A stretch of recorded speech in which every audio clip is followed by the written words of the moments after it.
Hey beautiful people, welcome back to Refining with Jessie, the life coach. So today we are discussing why you cannot release that ex, that dynamic, that relationship, that person in your life that you know is not good for you or does not give you what you want. Why is it so hard to release? Why is it so hard to let go? Is there something behind it? And there is, and it's called codependency, and we are going to be speaking about it today. We're going to be speaking about what codependency is, patterns and behaviors to look out for, some questions to ask yourself, and how to release yourself from this unhealthy dynamic. So codependency is when you become emotionally or psychologically attached to a partner. You become so invested in them or the relationship that you basically lose yourself. So in codependent relationships, it's a dynamic of two people who become so attached in what the other person is providing or giving that they lose their independence. It becomes so hard to see where one person begins and one person ends, and you literally become reliant on one individual to either supply your happiness, your mood, and your emotional state. So in codependent relationships, there's two roles that play out. There's one person who is more passive, more easygoing, more go with the flow type of person, and that person is the giver. They give, and give some more. And then the other side of it, the other role that plays out is a person who is the more controlling type, the more domineering, the person who is the taker. They usually are the ones who play the victim and they want to take. And so those are two roles that play out in codependent relationships and dynamics. And you will always find there's always going to be an imbalance within the relationship because it is one-sided. In codependent relationships, your mood, your happiness, your emotions, and your identity is literally based and defined by the other person. Or if it's not defined by that other person, it's defined by having that other person. Whether you have that other person or not is going to be the big mark of how your mood plays out, how your happiness plays out. Basically, you are putting your happiness into another person. And because of that, it becomes so hard to release, let go, and detach from these type of dynamics, relationships, and people within your life. You have put your happiness and your investment into someone else, and when it doesn't pan out or they do not behave the way you want them to behave, you go into this tailspin of trying to control the situation and trying to make it better and better and better and fix it. Even though you know the person is not good for you, the situation is not good for you, the dynamic that's playing out is not good for you, you keep trying. That is the basis of a codependent relationship. The big underlying behaviors of codependent relationships is enabling. There is always that person, the giver, who is enabling bad behavior. Enabling plays out in so many different forms, but it's going to be a little bit of this. So it's either making excessive excuses for a person, accepting bad behavior, excusing bad behavior, dismissing bad behavior, ignoring there's a problem at all with the relationship or the person or the dynamic that you are putting yourself in, constantly giving chance after chance after chance, believing in a person's words rather than their actions. So a person saying, I'm going to change, I feel this way, I feel that way, but then they're not changing their behavior. So it's just playing out in words. Constantly bailing a partner out, not letting them take responsibility, not letting them take accountability for the things that they have done. Being the fixer, being the giver, the person who always wants to sit down and talk about the relationship. You're the person that's always willing to compromise. You're the person who's always willing to meet halfway. You're the person who's always giving chances, and the person saying, hey, let's discuss this. Hey, let's fix this. The person who's always trying to fix, right? So the person who basically puts another person's needs and wants in front of their own needs and wants. You're putting your focus and attention on fixing this person rather than the focus being on you and seeing what your behavior is also contributing to a situation or dynamic. So enabling plays out in all codependent relationships or situationships or dynamics because there's always going to be an imbalance. And in order for there to be an imbalance, there's always got to be a person who's willing to accept and tolerate a certain behavior and a person.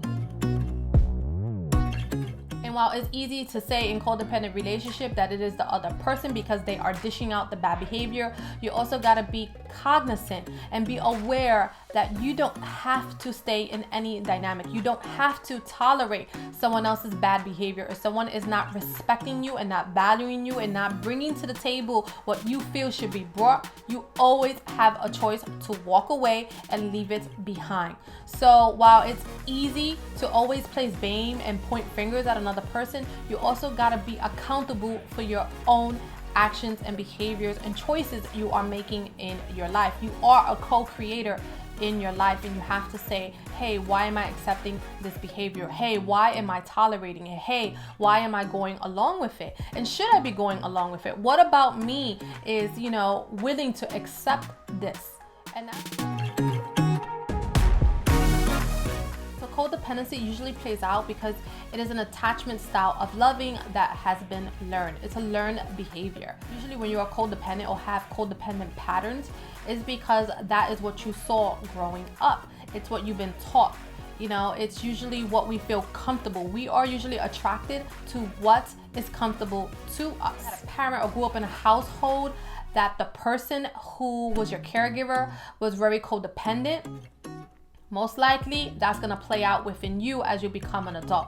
So if you had a parent or caregiver who was emotionally unavailable, emotionally abusive, or neglectful in any way, and when we think of these things, we always think of they have to be in massive proportions. Like neglect could be anything. Neglect could be a person, you could have a single parent who's extremely busy and has 8,000 pressures and things going on, and maybe they didn't give their child all the attention that they needed or they deserved because they were so occupied. Neglect could play out. So a lot of people think neglect, like it has to be like you didn't feed your kid or you didn't clothe them or you were out doing this or doing that. No, neglect could be, majority of the time a parent is overwhelmed and they got so much going on and they're running home to cook and clean, and they have other kids that need their attention, or they have another kid that's sick or, that needs more of their care, and they're not giving that child the attention that they crave. Neglect can play out. The kid will feel neglected. So like I said, it doesn't have to be this massive thing. We usually have this idea of what we believe these things mean, but they could be other ways that neglect can play out, or a parent could be emotionally abusive. Emotionally abusive could be anything from not paying attention and not having a kid, not letting them be heard.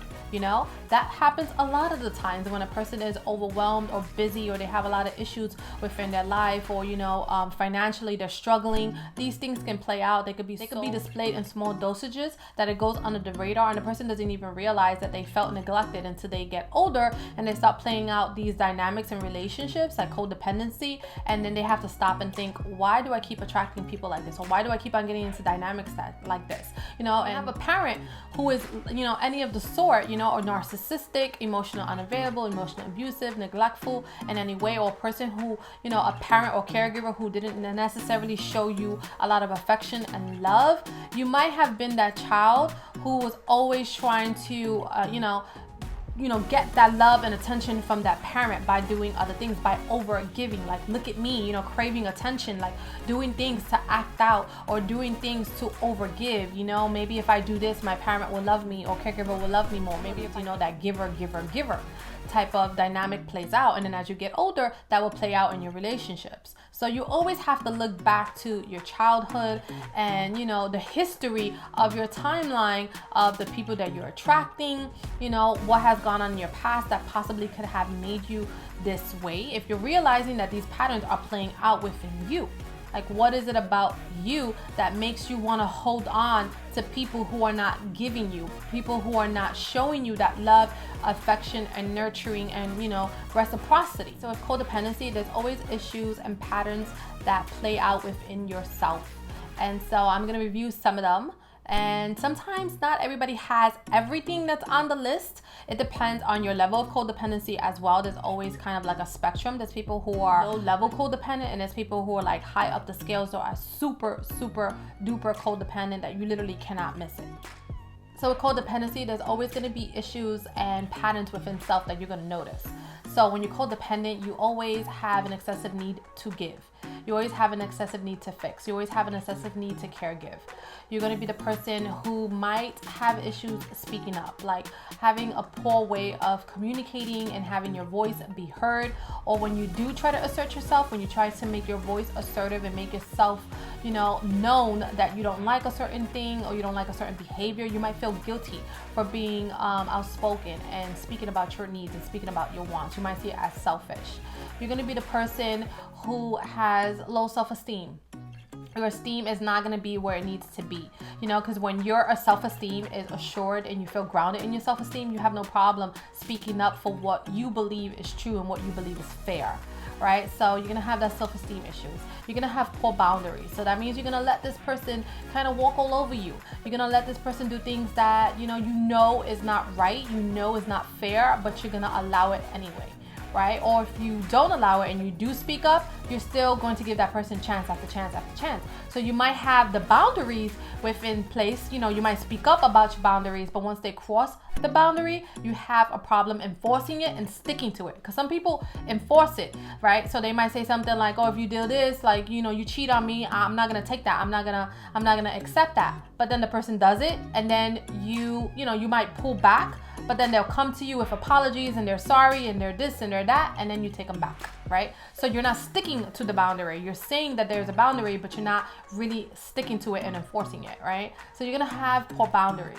You're gonna struggle with making decisions. A lot of people who are codependent are always looking for others, to give them advice, to guide them. They don't know if they're making a good decision or a bad decision. So you're gonna be that person who's probably, going always to your friends, always going to your family, always sharing with them the situation that's playing out in your circumstance. You're going to be the person who's always on Facebook groups, the person who's constantly seeking advice, sharing your issues, or, trying to get some advice or guidance on how you should handle something. You're going to have an issue with being able to make decisions for yourself. You're not going to know what's good for you, what's bad for you. You're not going to know, what's right for you because you're not grounded in that self-esteem. A lot of people who are codependent have a big underlying fear of either rejection, being alone, or feeling abandoned. So that could be, once again, stemming back from childhood issues. If someone ever abandoned you or you felt abandoned and you probably didn't even realize it, but it might creep up later on in life. But that's usually, is rooted in fear. Codependency is rooted in fear. Fear to be alone, fear that you're not good enough, fear that you won't get anyone else, or rooted in fear. And because of that fear, you stay in these dynamics or attract unhealthy people. And when you stay in dynamics that are not good for you, what you're putting out is, I'm not good enough for anything else, so I'm gonna stay in this. Because I'd rather stay in something that is unhealthy and something that is not good for me rather than be alone. It's easier, it's better for me because I'm not alone. A lot of people who are codependent will say things like, "I don't care what he does, as long as he doesn't put his hands on me, we're good." Not realizing that this person is abusing you anyway. When a person is not respecting you and valuing you and not treating you the way you deserve and is putting you through emotional roller coasters, they are abusing you. It's just not the form of the abuse that you feel is at that heightened state. But it is abuse, and if it goes on for a certain amount of time, it will creep up on you. Codependency also plays out when you take responsibilities for somebody else's actions. Like, he cheated on me because of this, because I was not pretty enough, I was not good enough, I wasn't giving him attention. He yelled at me because of this, because, I said something not too bright, I did this, I should have been doing that. You take the responsibility of why this other person is behaving or playing out certain dynamics. We always have to remember we are always responsible for our own actions. It doesn't make a difference, not one bit, why you did what you did. The point is that you did it. It is your behavior, and you're the only one that can control your behavior. So you can never take responsibility for someone else and why they do what they do, no matter what they're telling you. So if you're putting someone else's happiness, somebody else's needs and wants before your own, and your needs and your wants are not being met, then you are codependent. So if you're trying to figure out if you're codependent, there's always a few questions that you can ask yourself, but you have to be honest with yourself. You got to keep it extremely real with yourself. This is a big issue, especially with people who are codependent. They don't want to face the truth. They don't want to face the fact that they are codependent, that they're relying on someone else for their happiness, or someone else has taken over their identity. They have put their happiness or their identity into something else, or a relationship or a dynamic, and if it doesn't work, then they're like, you know what, I don't know what to do with myself. I don't have no self-worth. I have no value. So of course that's not true. But the way to heal anything is to first recognize that it's present. So here are a few questions that you can ask yourself to figure out if you are codependent. So are you or have you made extreme sacrifices to please another person, to have their needs met, but you are not getting your own needs met? Are you struggling to let go of a situation or dynamic, relationship, partnership, whatever it may be, that you know is not good for you, is not giving you what you want, and your needs and wants and desires are not being met? Are you putting your happiness into or onto another person? Like if they're not behaving the way you want them to behave or do what you want to do, does that ruin your complete mood? Does it ruin your complete, day, your year, your month? If that is the case, then that means you're putting your happiness into another person. You need to really, really start evaluating that. Do you feel trapped or victimized by a situation or a relationship? Do you keep quiet, and are you continuing allowing bad, consistent behavior because you are afraid to walk away or be alone? Do you constantly need to be around people? Do you need to be around other individuals and people to feel happy? Do you consistently need the attention of the opposite sex, or jumping from one relationship to another, like one ends or one situation ends, or attention from one person ends and then you're quickly running on to the next person, or just need attention from other individuals, friends, co-workers, people that are of the opposite sex to you? Or do you consistently feel, fear of rejection or abandonment or being alone? If you have that craving deep down inside that you literally cannot sit still and be with yourself, you might be codependent. Codependency is not healthy. Its impact is greater than what you think. You are literally supplying a person with something they cannot give for themselves. It becomes like an addiction. You become addicted to being the giver, the nurturer, and the other person becomes addicted to what you're supplying, and it becomes a cycle. You get some type of satisfaction from giving them something, and they get some satisfaction from what they're getting from you. The other person stays addicted to the immature behavior, the immature ways, and they become addicted to your self-sacrificing ways, and they become entitled to it. They start thinking like, this is the way it's going to be, and I'm entitled to your self-sacrifice. I'm entitled to you putting yourself, your needs, your wants, whatever you believe, on the back burner because I come first. You are hindering their growth. You're hindering their life lessons.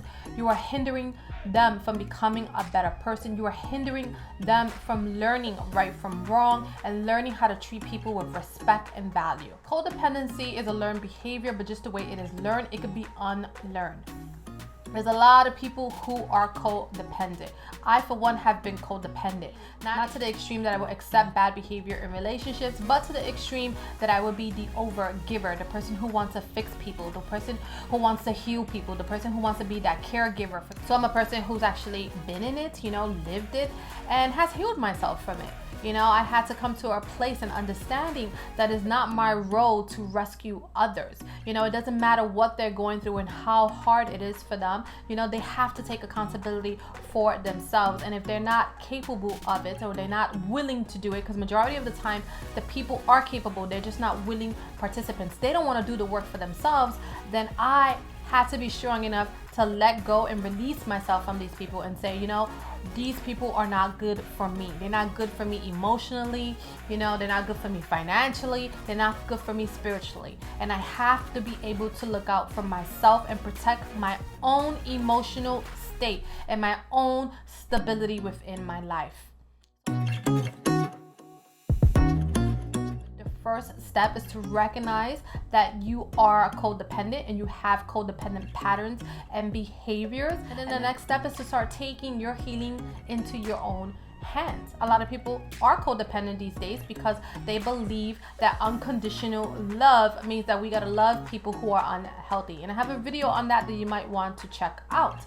It goes more in depth of how limiting belief systems in society plays into these mindsets and constructs that we take on as our own, and it creates our own reality and perception and our belief system of how we love.